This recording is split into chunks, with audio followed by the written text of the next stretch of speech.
Welcome back to the channel. It's LtBuzzLitebeer, and we've got a ton of little odds and ends to get out there for Ark, as Ascended has now launched on Xbox Series X, S, and Windows. Now, I've been watching the Microsoft Store, Twitter, the official Ark Discord, the Nitrado site, and of course the forums. Honestly, it's been a whirlwind of reports and updates, but I'm going to put it all together for you in an easy to understand format. Thanks again for all your continued support from my Ark News uploads. In case you haven't done so already, please hit subscribe and ring the notifications bell to receive my latest upload alerts. Likes, comments, shares are greatly appreciated. Chapters are in place for an easy viewing experience, and it's time to spawn into the land of Ark.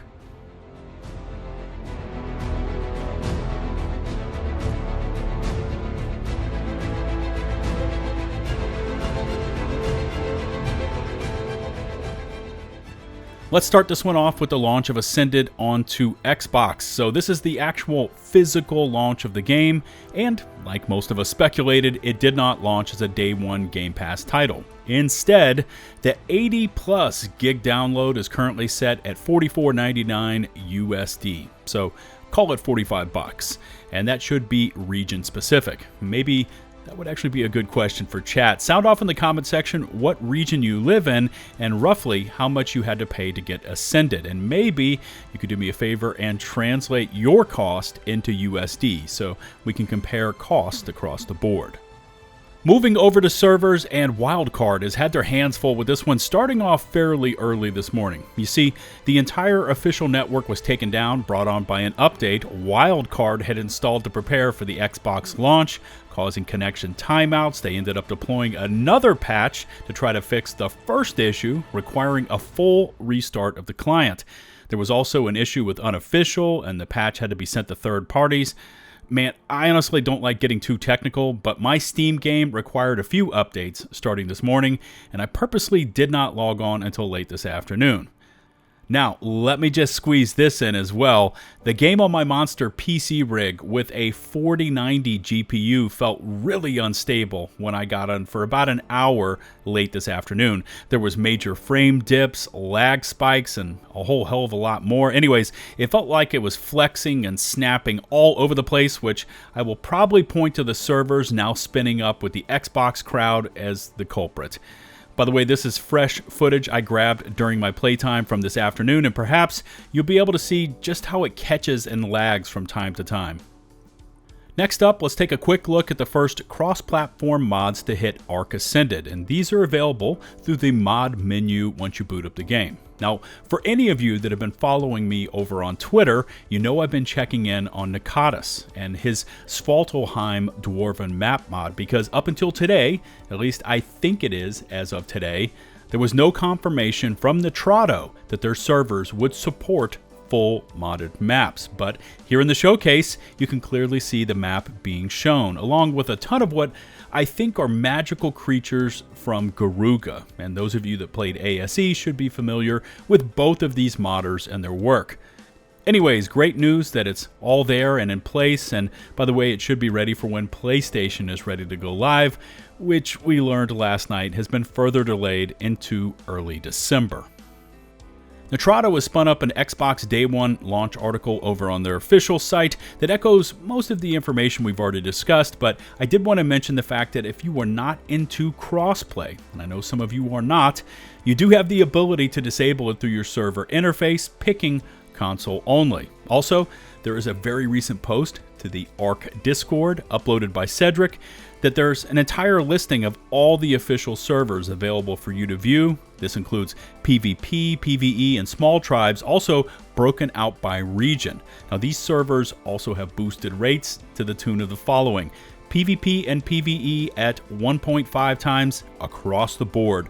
Consoles only, again the same, 1.5 times across the board. And small tribes have 4 times on everything except breeding, which is 3.5 times. Now, I didn't count them all, but there seems to be a lot of them, ranging from Arkpocalypse to PvP to consoles only, PvE, and small tribes spread across North America, Asia, EU, and even the Oceanic region. So I'll leave a link to this full list in the video description.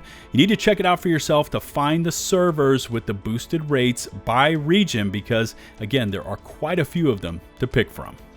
Okay, let's finish this one up with the actual performance of the game on both Series X and Series S. And I do have some footage of both for you, not of me because I strictly play on PC. First off was some live gameplay I stopped by to watch on Series X at 1440p from the Beard Guys. Link to his channel in the video description. Go check him out and let him know Buzz sent you. But overall, the game seemed to look and perform pretty well. There doesn't seem to really be anything in terms of sliders or menu options for changing the performance or graphics.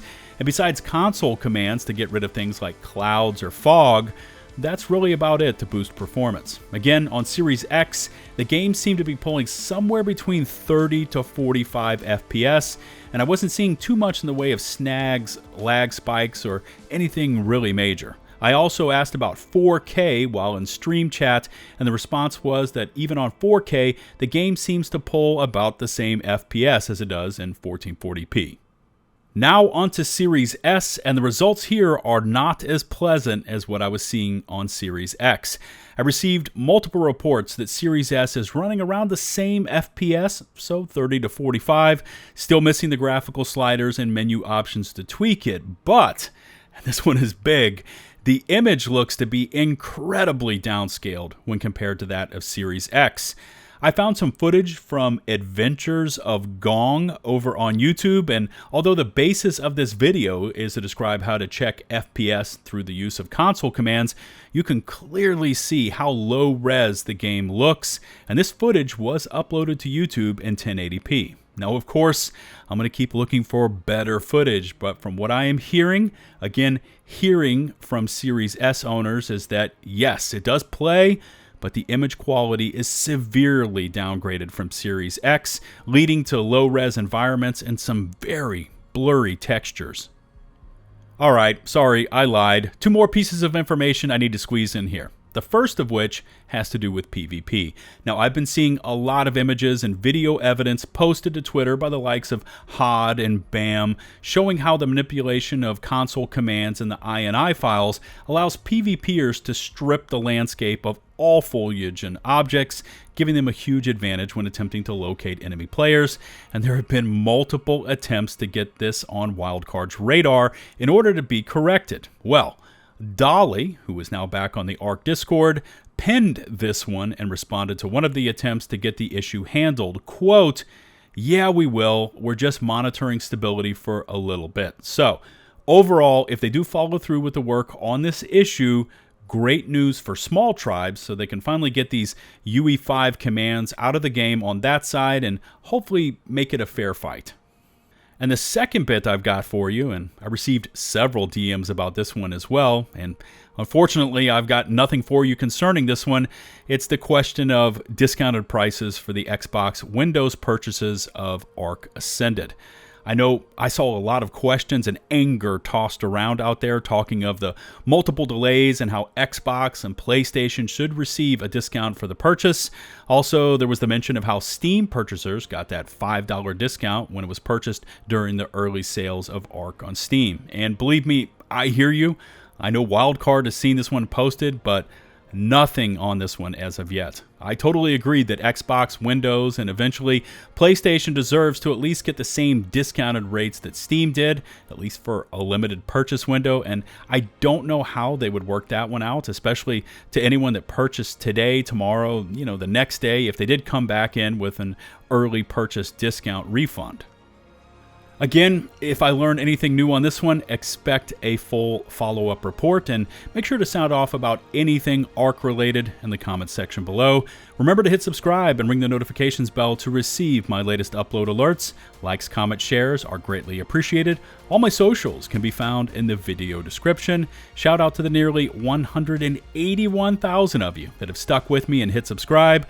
And a special thanks goes out to my Patreon supporters and to those of you firing over those much appreciated YouTube super chats. Until the next one, this is LtBuzzLitebeer signing off.